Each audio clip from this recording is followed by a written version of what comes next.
Awesome. So we're gonna try a new topic today, and it's imposter syndrome. Yeah. So Okay. let's see, Štěpán. So can you read it? Imposter syndrome. He feels imposter syndrome at his new job. So what is imposter syndrome? How would you explain it in your words first? Well, from what I know, imposter syndrome is when you feel like you aren't part of the collective and you feel like you don't belong there. Okay, so let's look at the definition. Thinking you're not as good as others believe. Yeah, so the imposter syndrome, usually we are the one who think that we are not enough. Okay. Yeah. Okay, so how do you feel when you experience imposter syndrome, or how would you feel? Well, I would feel as if I'm not good enough, and that probably would inspire me to become better. Okay. What situations trigger your imposter syndrome the most, or could trigger your imposter syndrome the most?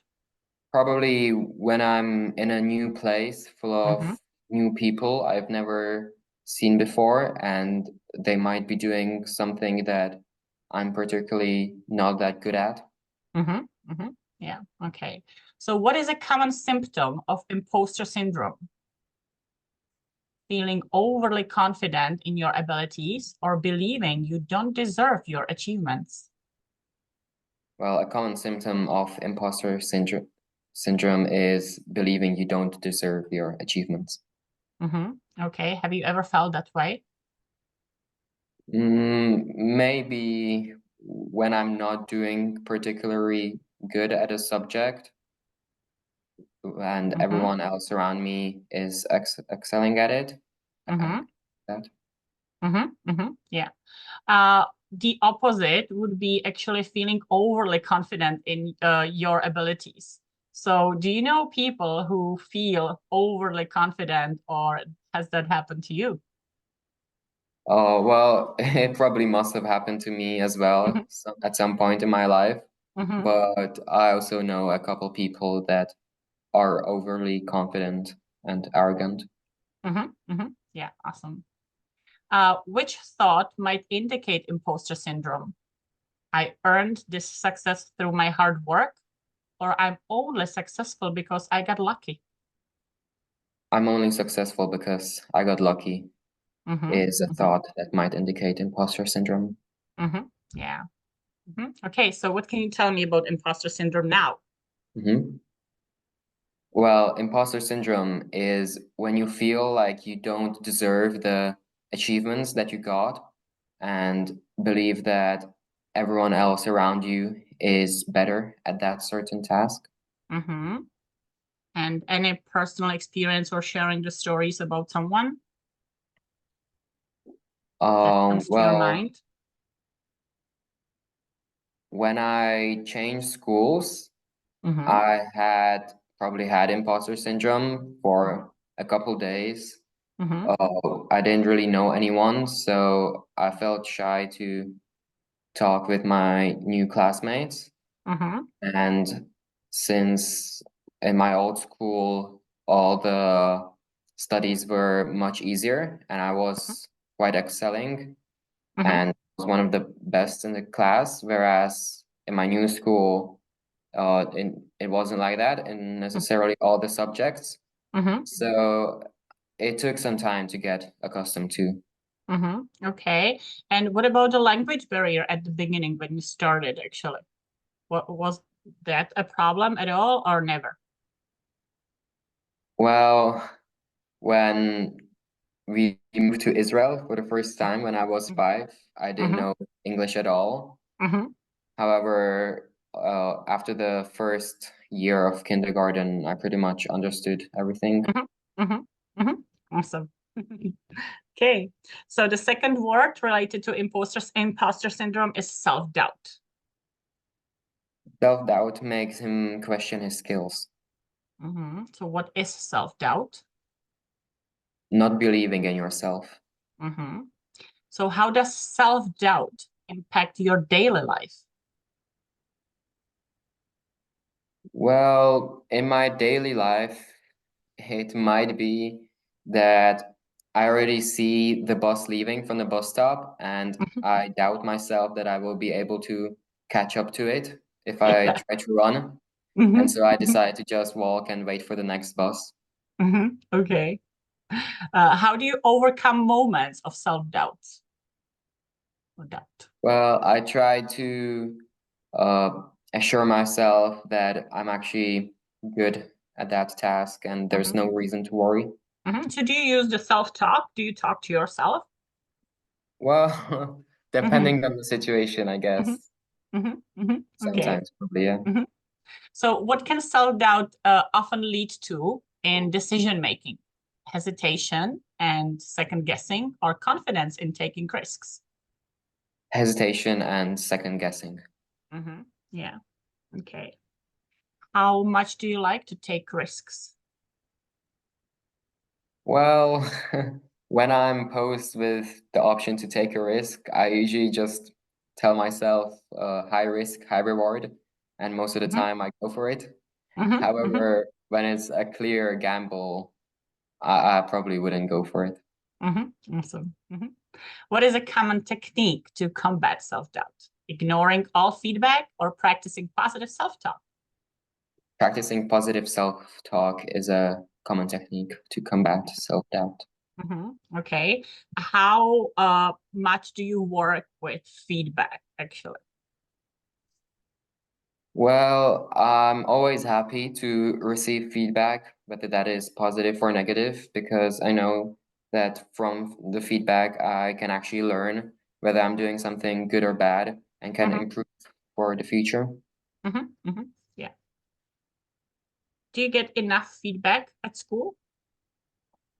I think I do, yeah. Okay. So tell me about self-doubt. Well, self-doubt is the feeling when you think you're not good enough and you are hesitant to take some decisions. Okay. Fear. We had difficult topic today. See all the words. Okay. So tell me about fear. Can you read it? Fear stops her from enjoying her success. So what is fear in your words? How would you explain someone? Fear is being scared of something. Okay. Oh, exactly. Yeah.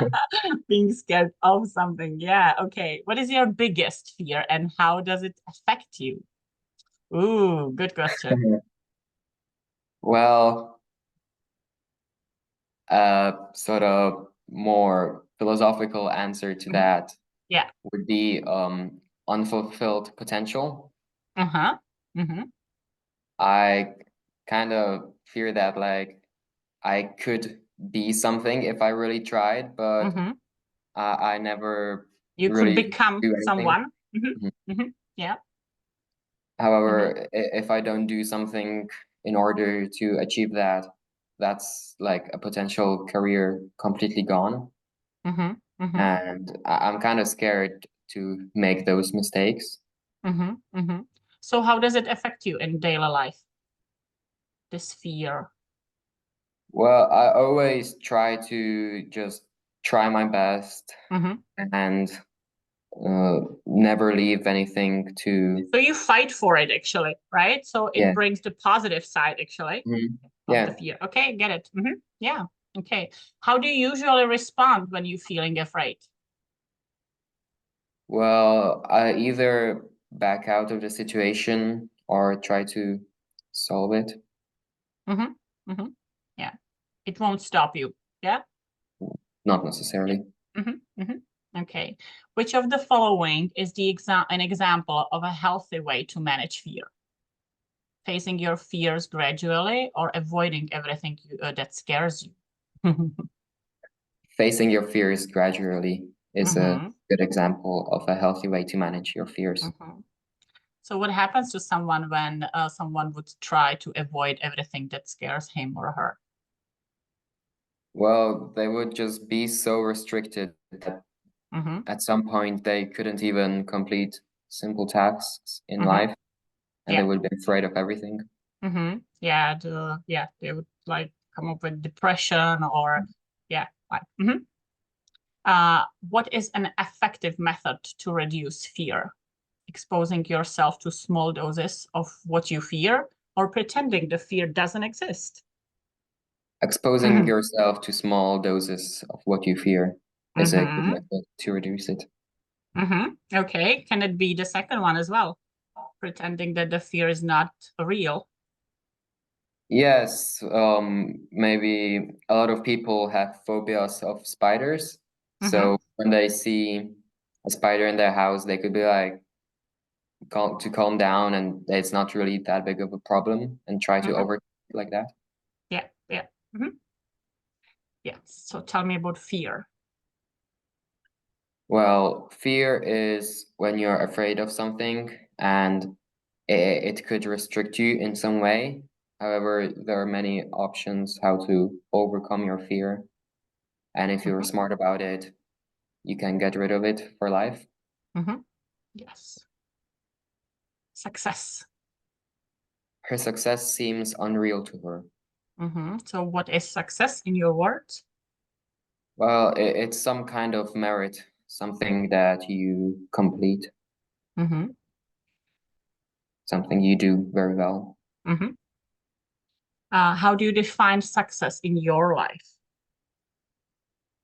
Well, currently when I'm at school, I could define success by my grades. So how good I do on tests. And later in life, there are many ways to define success, either by money or how happy your life is. Okay. What is your greatest success and what did you learn from it till now? Okay. Probably one of my bigger successes was when I won with my team the football competition at my school.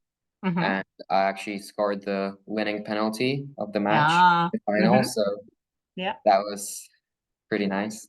Yeah, that was amazing. Yeah. So yeah, definitely nice memory from it. And what did you learn from it? I learned from it that with teamwork and hard work, you can achieve great stuff. Do you still remember the feeling? Can you recall the feeling in yourself, Yeah, how you felt at that can. time? That is amazing. Save it. Yes. Okay. Which mindset is more likely to lead to long-term success? A fixed mindset, believing abilities are unchangeable, or a growth mindset, believing abilities can be developed?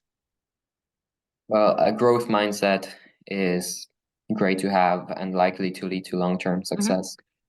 Sometimes people don't understand the difference between the growth and fixed mindset. How would you explain it here?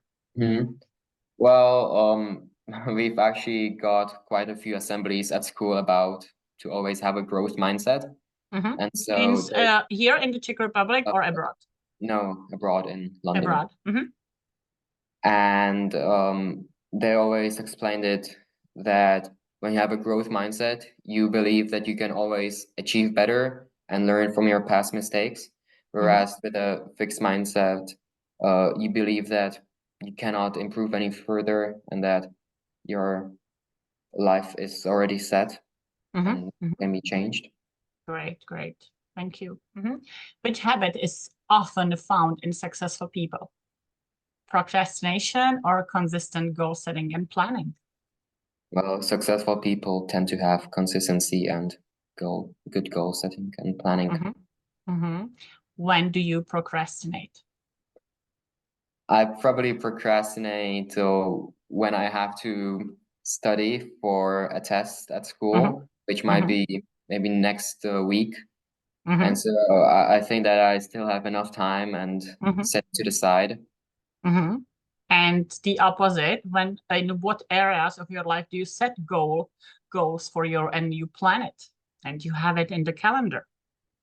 So you can have a consistent way to it. Well, I don't think that I necessarily write down anything to the calendar that I have to complete. However, this could be applied to doing homework on time. Yeah, okay. Success. Okay. Success is when something good is completed and you feel a nice feeling that you've achieved something. So success could be motivation for the future. For the future. Once again.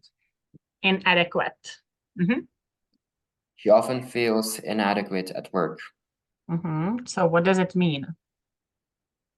Not feeling good enough.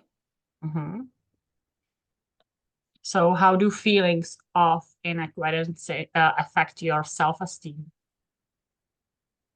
Well, when I make some mistake, it obviously hurts my self-esteem. However, then with some kind of success, it evens out. Okay. When do you most often feel inadequate and why? Maybe when I get a bad grade at school, and I feel like I should have studied better for that subject, and that it's my fault for not being prepared. Okay. What can help someone feel less inadequate in their skills?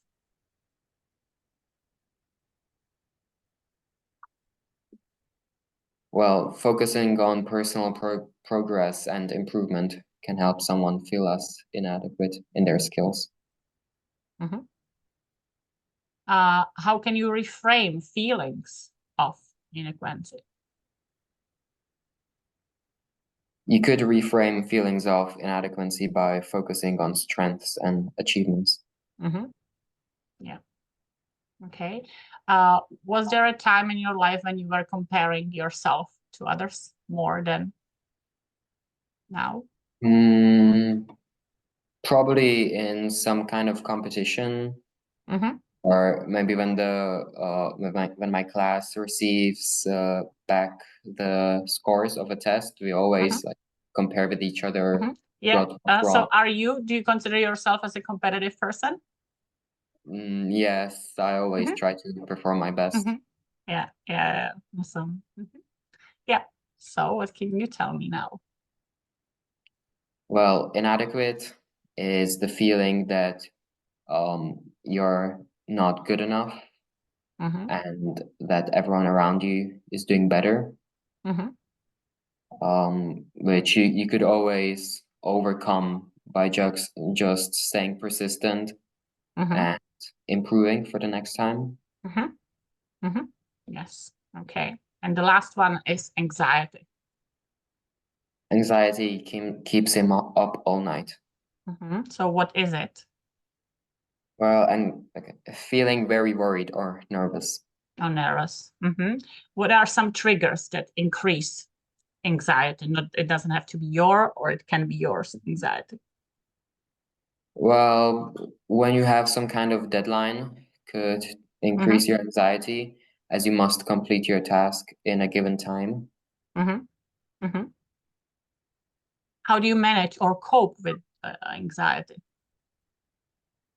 Well, I would always try to plan out ahead of time and make sure that I'm able to complete that task and not have to be stressed about it.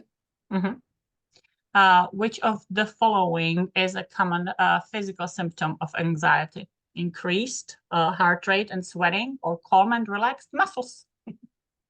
Well, increased heart rate and sweating is a common physical symptom of anxiety. Which technique is effective for managing anxiety? Avoiding all stressful situations or deep breathing exercises? Deep breathing exercises help you manage your anxiety. Yeah, definitely. It's when we talk about a technique. Otherwise, we could say that also avoiding the stressful situation might help. Yeah. Have you ever tried deep breathing exercise or meditation?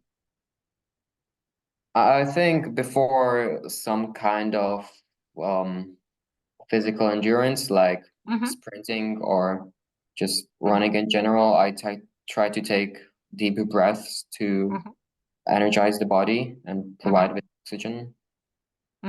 Okay. And the last word, anxiety. Well, anxiety is when you feel nervous or scared about something. And it, again, could be overcome by planning ahead of time and making sure you're actually able to do something. Yeah, awesome. So that was the topic. So right now, if you would share it in your classroom, for example, or with your friends, would you be able to present and talk about imposter syndrome? Yes, I feel like now I understand it way better and could speak to my friends about it. Yeah, so it's you should have like a mind map in your head, like to remember the words. Do you remember the words, by the way? The main words that you can then spread your message around? Okay, we had imposter syndrome, anxiety, success,